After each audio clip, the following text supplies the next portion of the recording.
Obviously that doesn't change the tragedy that occurred here, but there are still going to be a lot of unanswered questions. This investigation will continue to go on for some time.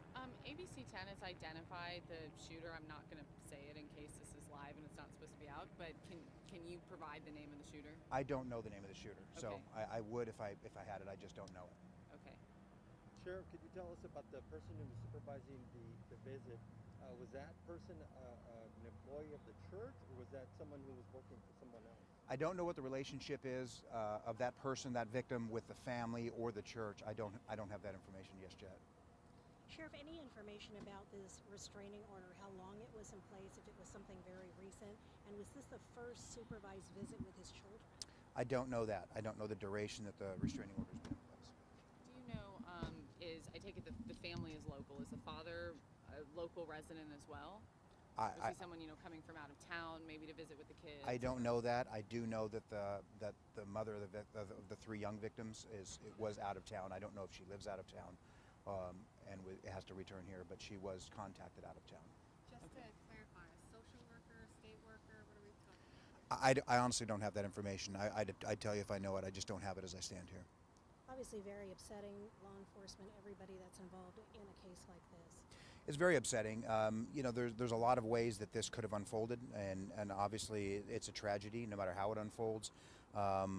There's just no explanation of how these violence and domestic relationships go bad, especially when the victim, appears to do everything right and reach out for help. And so, I would just encourage any person that's in a volatile relationship. You can't fully comprehend what someone is capable of, but if you feel like you're in danger, then get out and get some help and talk to someone you trust, because not that every instance turns out like this, but enough of them do for us to see this tragedy replay over and over again. Do you know, we know that the children are all under age 15.